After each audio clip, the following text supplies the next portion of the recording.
Bonjour et bienvenue sur le plateau de C'est Nickel TV, votre web TV des travailleurs des services à domicile. J'espère que vous allez bien. Alors comme vous le savez, l'objectif de C'estNickel.com est de mettre en avant les travailleurs des services à la personne, de traiter de leur quotidien. La mission de C'estNickel.com, c'est également de mettre en lumière des initiatives locales. Et bien aujourd'hui, j'ai le plaisir d'accueillir Florence Carras de l'équipe C'est Nickel, qui est allée à Toulouse faire un reportage sur une initiative locale et innovante.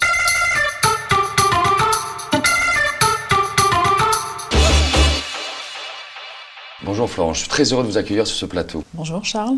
Donc vous êtes allé sur le terrain à Toulouse. Pourriez-vous nous en dire un peu plus sur cette initiative locale? Oui, au préalable quelques mots sur le contexte dans lequel s'inscrit ce reportage.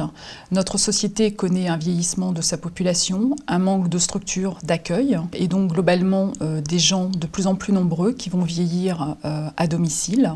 Parallèlement, et de façon assez invisible, une certaine forme d'exclusion et d'individualisme qui frappe ces gens, sans compter l'éclatement géographique, l'éclatement familial. Donc des gens âgés, fragiles, qui vieillissent seuls et isolés. Face à ce contexte, l'offre de services à la personne âgée ou fragile va devoir être pensée de façon beaucoup plus sociale et solidaire. Et c'est toute l'ambition du projet Selena, qui est porté par la Fédération des femmes pour l'Europe sur le territoire de Toulouse, et ce depuis 2007. Donc nous sommes allés à la rencontre de la directrice de cette association pour comprendre un peu quelles étaient les grandes lignes de ce projet. Alors en deux mots, l'objectif principal c'est la création d'emplois et l'encouragement de l'entrepreneuriat individuel dans les services à la personne, avec une éthique très particulière qui est celle du care, le prendre soin d'eux.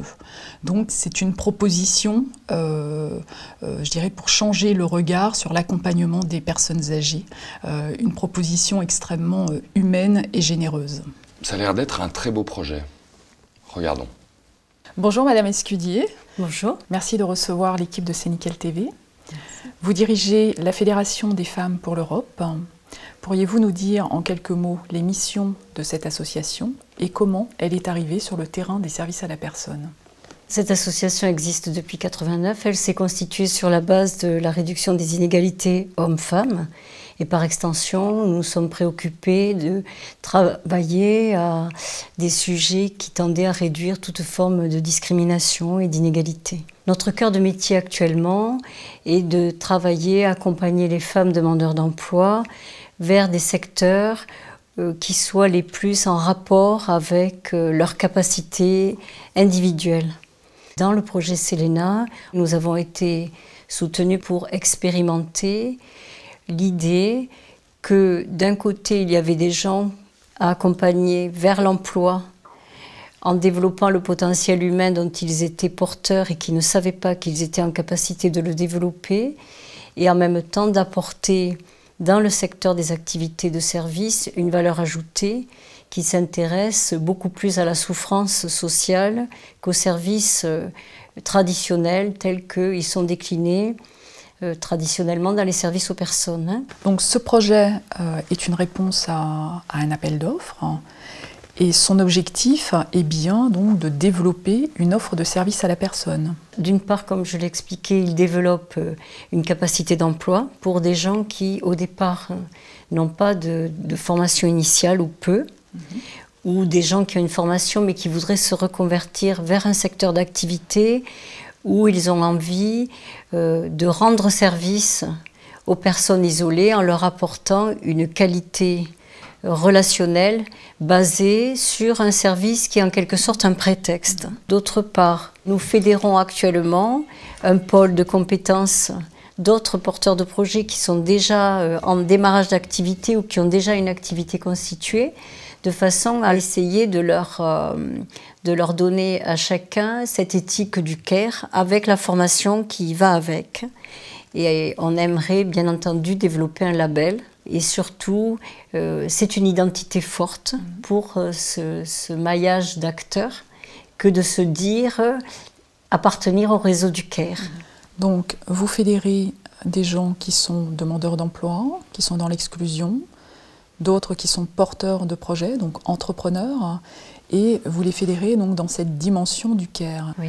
Alors le care, aujourd'hui, l'état d'esprit dans l'offre de services à la personne, c'est je propose des services que la personne ne peut plus faire et je fais à sa place. Est-ce cela le care? Et non, le care, c'est prendre soin de l'autre pour l'aider à se reconstruire, à se redynamiser, de façon à ce que cette personne aussi, à son tour, puisse éventuellement re-rentrer dans un chaînage humain. Par exemple, une personne âgée qui se croit complètement reléguée dans sa maison isolée. À partir du moment où quelqu'un l'a mise en relation et lui montre qu'à son tour, elle peut encore être utile socialement pour garder de temps en temps la petite fille de sa voisine qui va faire ses courses, ou pour pouvoir réunir d'autres mamans pour leur apprendre un plat à cuisiner.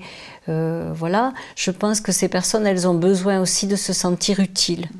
Donc pour moi, ce service doit réhumaniser, c'est un mot que je trouve très important, ça doit réhumaniser les personnes pour leur donner le sentiment qu'elles ont encore, elles aussi, une place dans la société.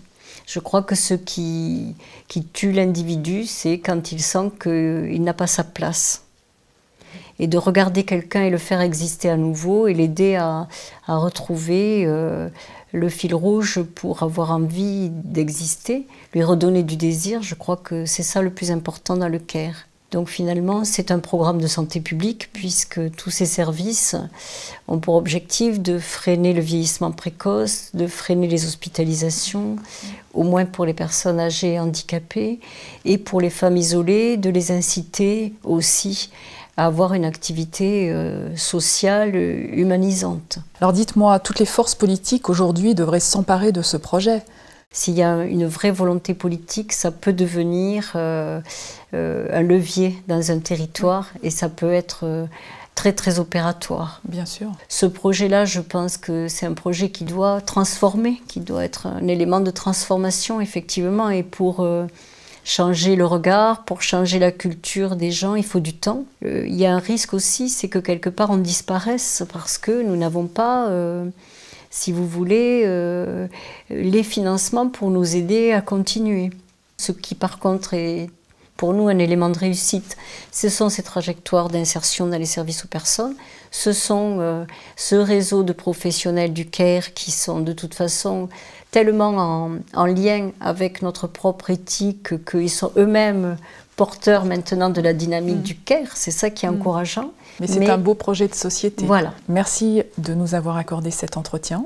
Merci à vous. Bonne chance au projet Selena dans son développement. Merci à Séniquel pour aussi cette mise en mouvement avec nous. Ça nous encourage beaucoup.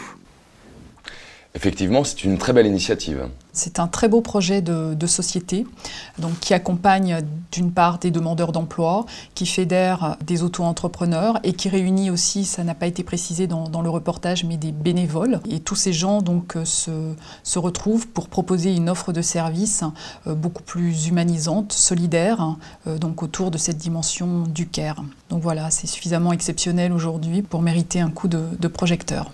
Et vous avez rencontré ces auto-entrepreneurs ? Oui, nous avons rencontré 2 d'entre eux qui sont membres du réseau Selena. Une personne, Agnès, qui est toiletteuse comportementaliste pour animaux à domicile. Ouais. Tout un programme.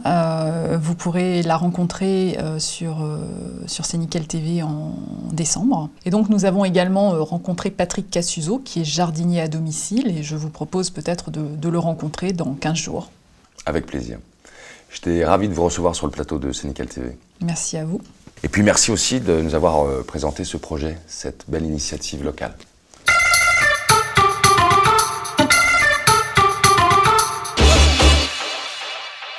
Le dimanche 30 octobre, nous passons à l'heure d'hiver. Dans la nuit de samedi à dimanche, on gagne 1 heure le matin. On dort 1 heure de plus. C'est génial, non ? Alors un petit rappel historique. C'est suite au choc pétrolier de 1973 que l'État a instauré le changement d'heure. Il s'agit de faire des économies d'énergie en faisant correspondre les heures d'activité aux heures ensoleillées. Ce changement d'heure est effectué dans tous les pays d'Europe et depuis 1998. Il a lieu le même jour. Nous, on se retrouve dans 15 jours pour un reportage sur Patrick Cassouzo, membre du réseau Selena. D'ici là, prenez soin de vous.